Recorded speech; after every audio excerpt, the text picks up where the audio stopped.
the melting of the Greenland ice sheet affects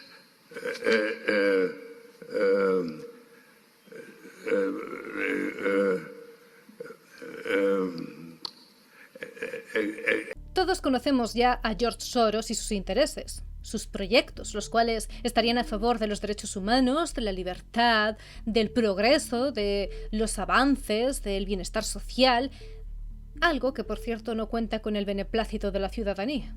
Sin embargo, estos son los argumentos que se defienden en prensa, en muchos medios, argumentos que, en teoría, deberían ser más que suficientes para ensalzar, apoyar y respetar la figura del señor Soros. De hecho, estos argumentos también implicarían a gobiernos, quienes, por supuesto, operan a través de los medios de comunicación y a golpe de decretazo.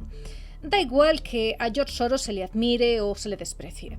Evidentemente es una persona importante, alguien de peso. Su palabra, de hecho, vale más que la de algunos presidentes, que la de empresarios, que la de banqueros o gigantes de la comunicación.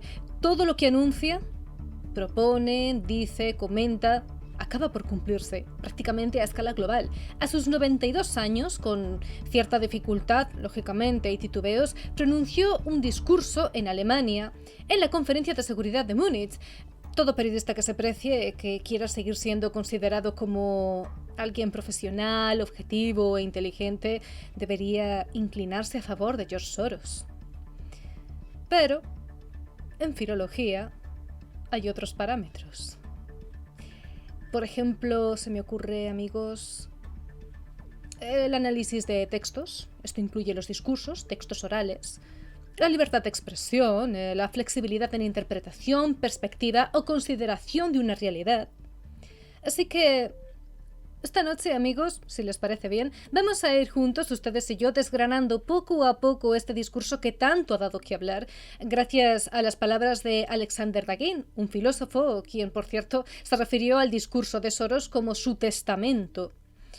George Soros, en esta intervención que ven ustedes en pantalla, resume la situación en la que se encuentra en sus últimos momentos, en sus últimos tramos de su vida, la cual, dice, ha dedicado enteramente a la lucha por la sociedad abierta contra su enemiga o enemigas, que son las sociedades cerradas.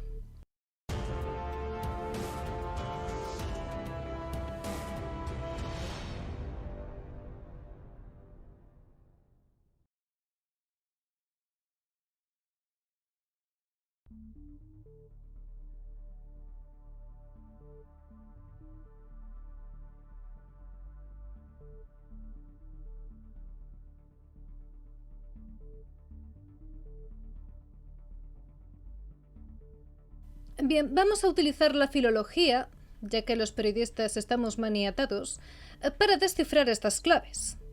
Las sociedades abiertas corresponderían a las ultraglobalistas, las modernas, aquellas con unos valores progresistas, más actuales, en auge, fomentados por la ideología occidental vigente. Y las sociedades cerradas, como ya se imaginarán, son el enemigo, son las soberanistas, las calificadas como inflexibles, las que impedirían esta evolución por la que tanto están luchando los gobiernos, y por ello mantienen unos valores tradicionales, cuidando sus raíces e identidad.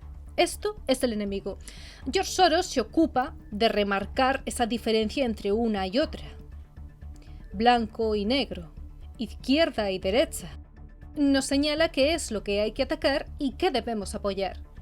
Este discurso es su mensaje a la Asamblea Invisible del Mundo, es decir, una admonición a todos los interminables agentes del globalismo, tanto dormidos como despiertos. Y hoy, obviamente, seguimos el camino ruso y luchamos por un mundo multipolar contra la hegemonía global de la sociedad abierta.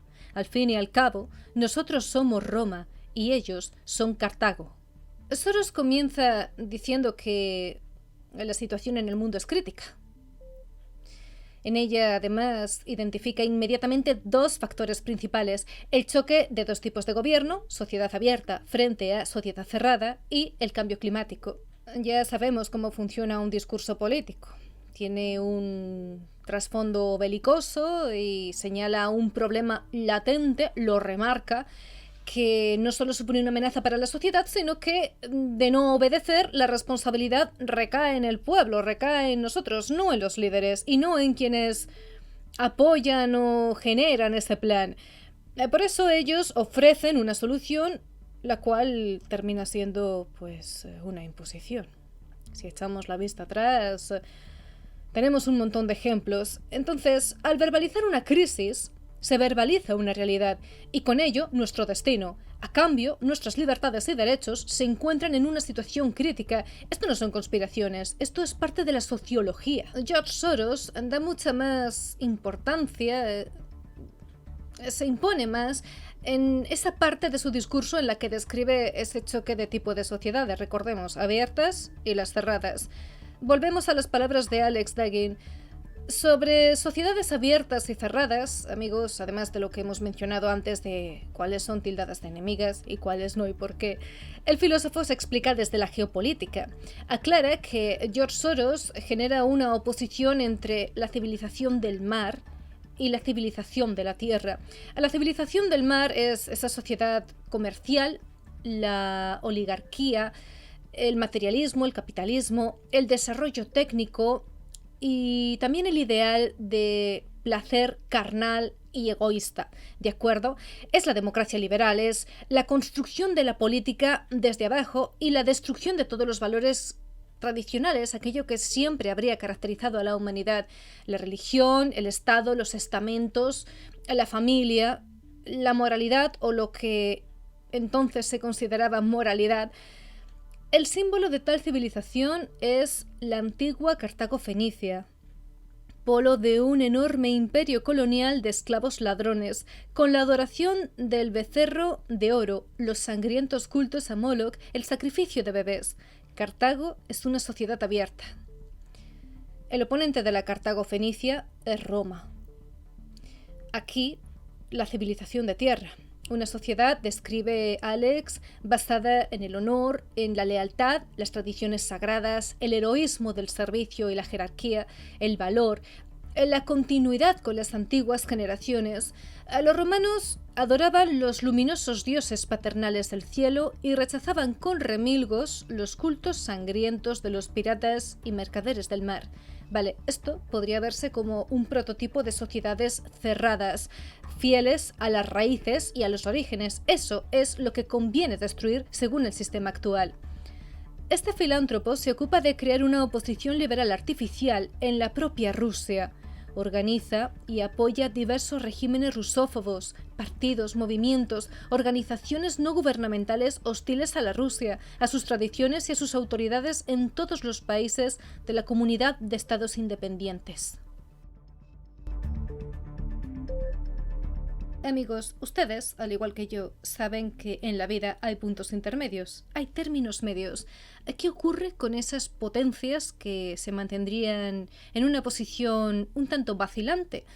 Pues George Soros, aquí, a través de su discurso, inspecciona aquellos regímenes que se encuentran entre su amada Cartago fenicia, que en este caso es Estados Unidos y compañía, y su gran y odiada Roma, que aquí sería Rusia y satélites. Así que nuestro filántropo George Soros lo que sugiere en su discurso es derrocar a los gobernantes de la India y Turquía. De esta forma, esas sociedades vacilantes se decantarán por ser, en definitiva, sociedades abiertas. ¿Por qué Turquía y la India? Bien, la India se unió a la Alianza Atlantista Quad, tirando de hemeroteca, lo que la convierte en amiga de Soros, pero, por otro lado, la hace enemiga el hecho de que compre petróleo ruso.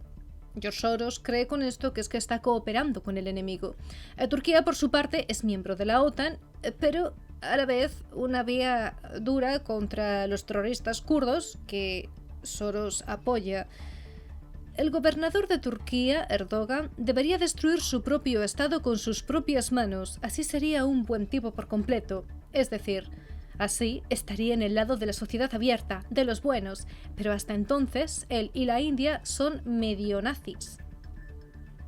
Es decir, generando ese caos sangriento en la India y Turquía, por fin serán consideradas sociedades abiertas. Después de tener esto en cuenta, creo que el titular que hay en pantalla comienza a verse con otros ojos, ¿verdad? Ya. Suele pasar. Volviendo a Alex Dugin, en su análisis, redescubre a Soros. Recalca cómo su último movimiento fue el de amenazar al presidente izquierdista de Brasil, Lula. Si Lula decide ejercer como lo hacen las sociedades cerradas, se tendrá que enfrentar a un sangriento caos. Soros aquí aprovecha y traza un paralelismo entre la revuelta trampista del 6 de enero de 2021 en Washington y los disturbios del 8 de enero de 2023 de los partidarios de Bolsonaro en Brasil. Podemos pensar que lo de George Soros es palabrería, pero recordemos que tiene mucho poder, que es un peso pesado en geopolítica y el resto de ámbitos económicos, social, etc. Tiene dinero, tiene influencia, siempre ha potenciado activamente las revoluciones de colores, las que están a favor de las sociedades abiertas, solo para que ataquen a las sociedades cerradas. Dicen que la mejor defensa es un buen ataque. George Soros lo lleva al extremo. Es capaz de derrocar gobiernos y presidentes, colapsar las monedas nacionales, iniciar guerras y llevar a cabo golpes de Estado.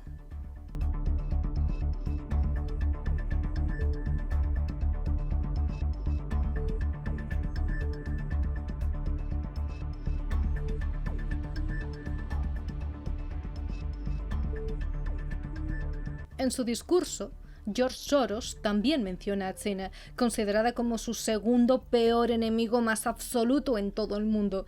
Así que, calificada también de sociedad cerrada, como ya habrán podido intuir, amigos, George Soros describe a Xi Jinping como un nefasto líder que ha cometido muchos errores en su estrategia de la lucha contra el bicho.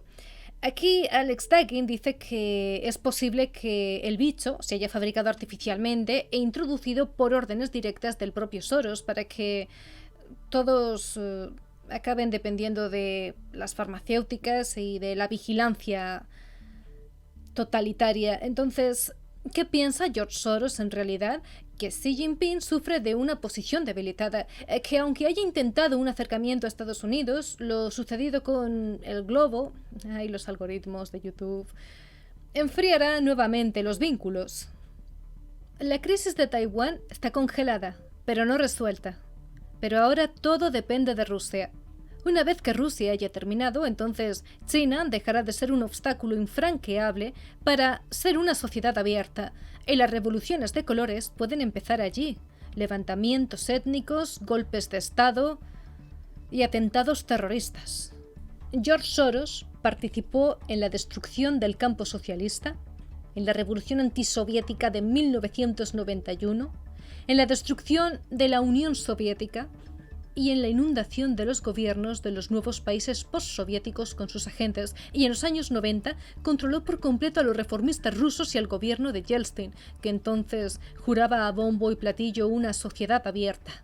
Sí, la llegada de Putin le arrebató la victoria final, y cuando esto se hizo evidente, Soros ayudó a convertir Ucrania en un agresivo zoológico sangriento de nazis rusófobos. Está un poco en desacuerdo con el dogma liberal de una sociedad abierta, pero servirá en la lucha contra una sociedad cerrada tan peligrosa como el Imperio ruso. Todo se decide en Ucrania, dice Soros. Si Rusia gana, hará retroceder mucho a la sociedad abierta y a la hegemonía liberal mundial. Si cae, ay de los perdedores. La causa de Soros ganará entonces para siempre. Este es el resumen geopolítico que aporta Alex Dugin. Lo cierto, amigos, es que con los últimos acontecimientos se ha insistido mucho, se ha viralizado, un tema muy tratado en redes. Se piensa que George Soros ha enloquecido, que debido a su avanzada edad ha perdido el juicio, que es un señor demente que vivió tiempos mejores y que ha visto turbada su forma de pensamiento por circunstancias. Nada más lejos. Se asegura que George Soros está más cuerdo que nunca, porque al fin y al cabo, y según afirma el filósofo citado, George Soros habría conseguido todo lo que planeó. Se sentiría realizado. Lo que fijó como objetivo, aquello que se propuso, ha alcanzado el éxito.